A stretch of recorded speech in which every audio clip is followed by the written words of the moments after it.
Today, I would like to tell a few words about our work here in Russia as Zionist educators, as representatives of Arzenu. What do we do during a long time in Moscow, Tyumen, Chelyabinsk, St. Petersburg, all over Russia? We ask people to talk and to make classes explaining what happened now in Israel, what's new in politics and economy and education and everything. People are very interested in it because many of us have relatives in Israel. Parents, children, and we are very close to this country, and we would like to know how country lives, what happened there, and we try to organize, let's say not lectures, but rather give information in classes or in our preaching. Let's say 25% of our preaching have connection to the country, to the Eretz Israel, and we explain everything and try to feel warm feelings to our land. Also, we try and do it during, let's say, more than 10 years, definitely, but probably much more. We try to take a part in all meetings, especially in Moscow, to support State of Israel. If we know that there is meeting, we come, and all our members or our students, definitely our rabbis, take a part and give speeches and hold transparent. We try to support if there is any political event in Moscow or other cities. Also, we participate in all meetings with our Prime Minister Benjamin Netanyahu, especially when he met Putin, even not just personally, we meet him in embassy and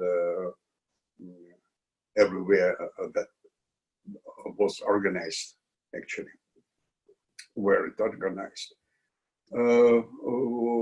And explain to all our congregation, explain what we have heard and discussed in those meetings. Also, ambassadors of Israel very often come to our congregation, especially in Moscow, definitely in Moscow, because the embassy in Moscow is Dorit Golender came for several times, and we discussed situation in Israel, and also Gary Koren came, and we participate in all his meetings that embassy organized in Moscow.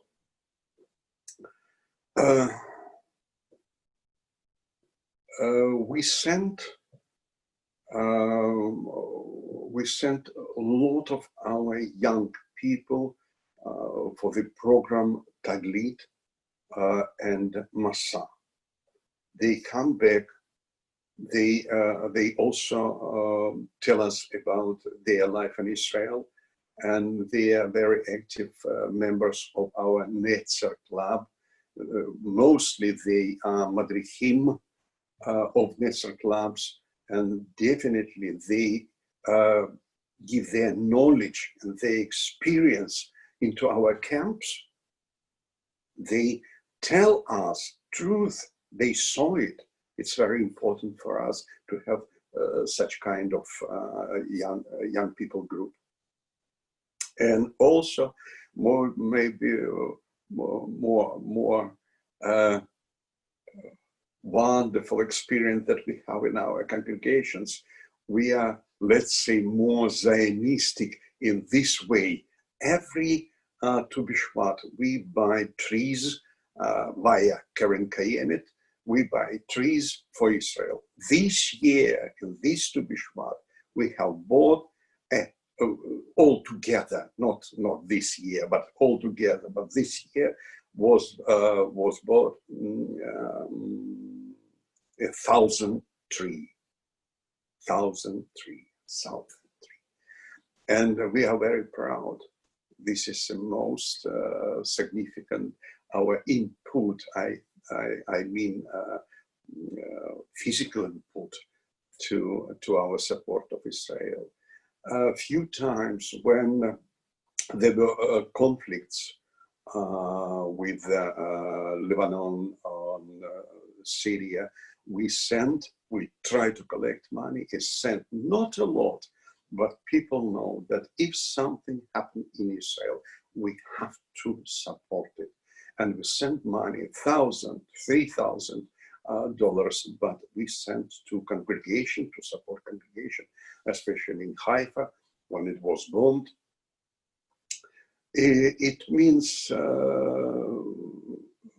Zionist education is a very important part of our congregational life in Russia. We are proud to belong to Arzenu, to the party that support Israel, that knows problems of Israel, and we work very closely. Thank you for your help. Thank you for your concern. And thank you for concern of all our congregation around Russia. Good luck and Happy New Year. Shana Tova Mituka.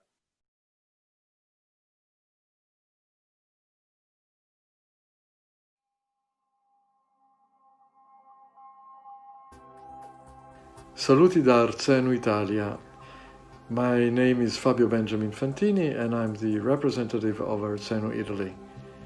We are newcomers. We established our presence only in March 2020, and in these months we have been negotiating with the Italian Zionist Federation to be included as full members with active and passive voting rights for Reform Jews, and I must say that we are at a good point in achieving this aim.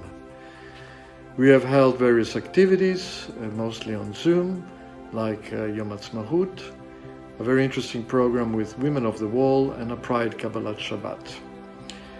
We already have our Facebook page up and running. We established stronger ties with WZO and with other Jewish agencies, and we look forward in working with you all during the next months. Arrivederci from Rome.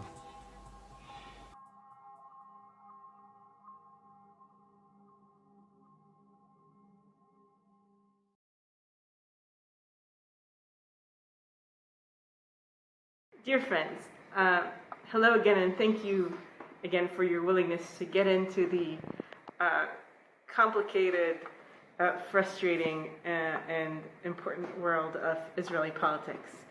I'm going to give you a brief overview of our work with the different parties in the Israeli political system.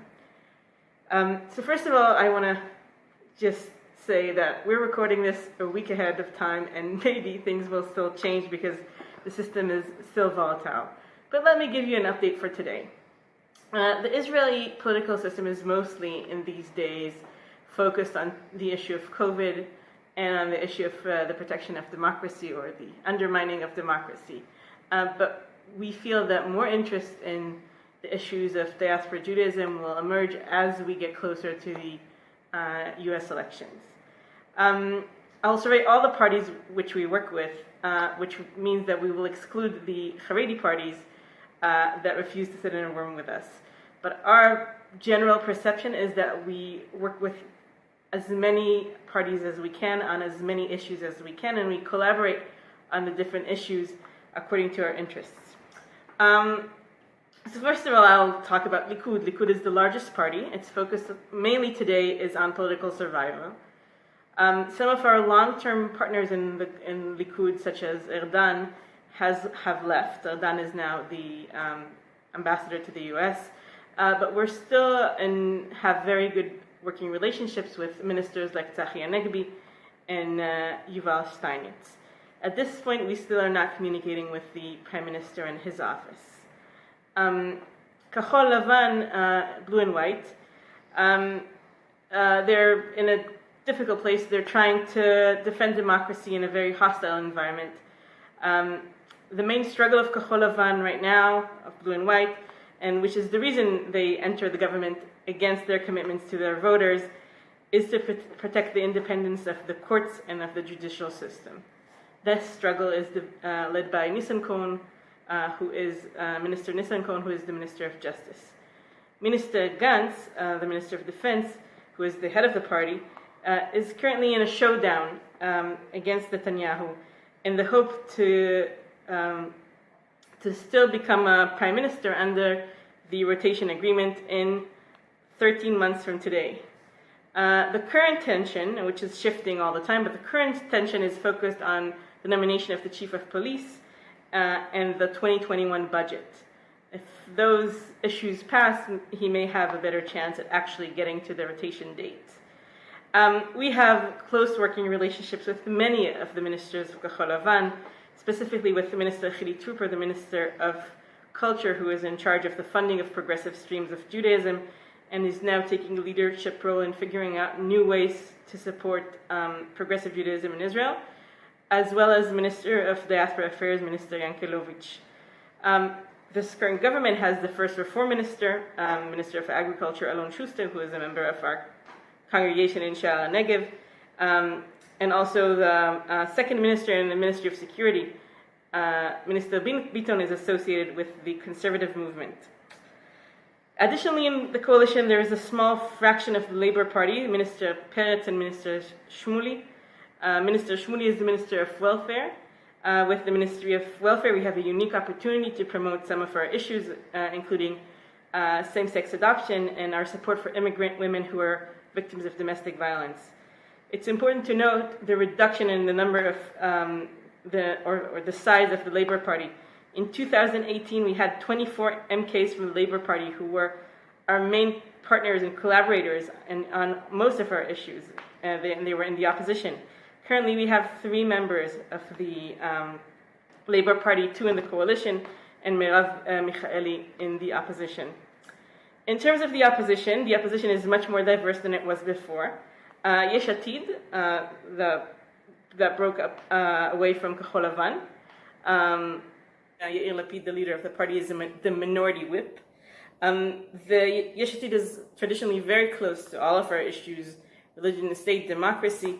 They're currently focused on an internal issues debate inside the party in terms of whether they will or they will not hold primary elections. Other leading forces in the opposition, right-wing Orthodox party, right-wing party Israel Beitenu, which is a secular party, has really shifted focus in the last couple of years. They were previously championing the settlement movement mostly. Now they are championing religion and state issues and are more ready than ever to partner with us. In addition to the famous or maybe notorious Avigdor Lieberman, who is the head of the party, important members to watch are Oded Forel, who leads the line in opposing Netanyahu, and Elia Vidal, who is championing democracy and equality. The Yamina right-wing party is mostly Orthodox and now focusing on offering alternatives to managing the COVID crisis. There are 2 members of the Meretz party who are elected, and Merav Michaeli. They are our traditional allies on all of our issues, and they're mostly focused on reestablishing and reimagining the Zionist left. Additionally, in the coalition is the Joint Arab List that gained strength in the last elections. The Joint List is mostly our partner on racism and equality issues. They don't usually vote or participate in discussions on religion and state issues. The entire Arab political leadership right now is busy trying to manage the COVID crisis in Arab towns. The effort has proved successful so far in reducing the infection rates in the Arab towns. So you're joining into this entire mess and trying to build more connections and more partnerships with these political parties in the Zionist Congress. Thank you again for your partnership.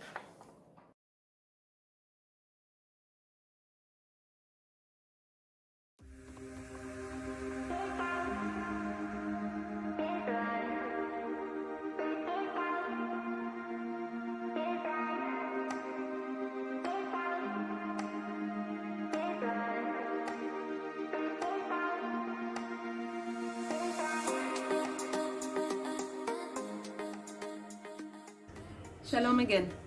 I'm Lior, the head of the Youth and Young Adults Engagement Department for the World Union for Progressive Judaism.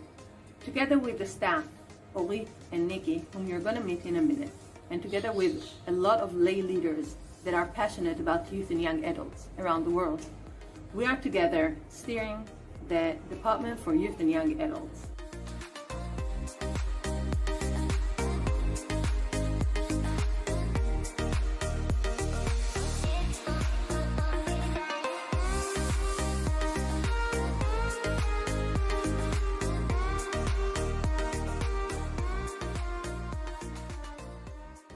Our mission statement is to create a globally minded next generation of young leaders who have a deep understanding of, engagement with, and commitment to progressive Jewish values, and can work to ensure the future of progressive Judaism and its values around the world.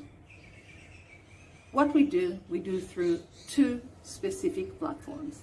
The first one is our youth movement, Netzer, Noar Tzioni Reformi. Netzer is a youth movement, a Zionist global youth movement that is active in 16 different branches around the world, in 15 different countries. We have thousands of young people who are joining our seminars, our Shabbatonim, our weekly activities, and of course, the top of it all, our summer and winter camps. We also have a second platform for young adults who are 18 to 35, which is called Tamar, Tnuat Magshimim Reformit. This is for people who want to be engaged in the progressive world, want to come together to have Kabbalat Shabbat every once in a while, a potluck dinner, a trivia night, or other activities with same-minded people.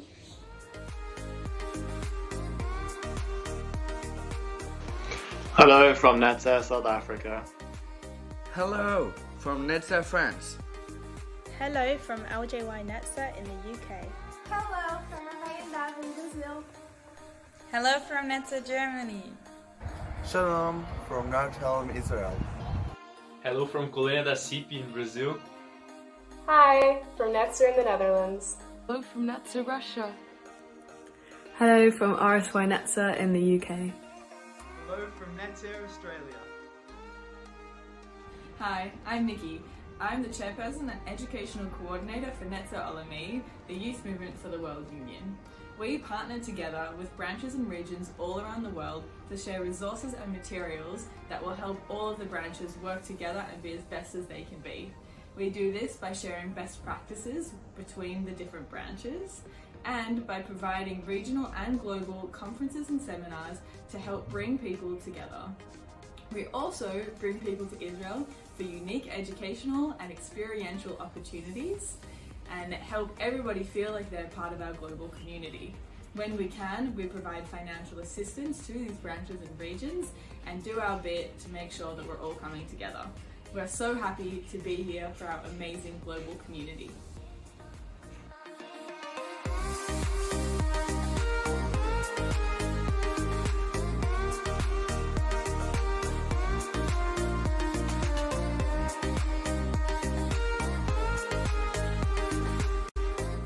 Besides supporting programs from all over the world, we run a few programs in our department as well.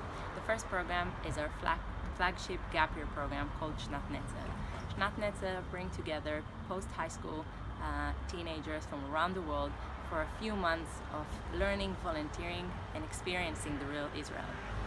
Besides that, we have our Klal Israel Fellowship, an amazing fellowship for young adults to create social change in our communities. In this fellowship, we have people from the US, Israel, and communities around the world meeting up together 3 times a year, learning about the challenges of the Jewish people today, and as well creating social change projects. Besides that, we have a few amazing things planned for the future, but as for now, with COVID-19 and the situation around the world, we managed to create a few programs that create a more global community. The first one was Progressive University, where we had courses of subjects that are interesting just for the sake of learning and free for young adults from around the world. Topics were around Zionism, gender, Israeli-Palestinian conflict, Hebrew, and much more. We had over 100 people registering just to learn for the sake of learning. And as well, for the first time, we had Netzer Olami, the first worldwide camp of Netzer, brought together 16-year-olds to learn about a youth movement, about how to lead this youth movement in the future, and everything that is related to our progressive Jewish values. We plan to do more amazing things in the future.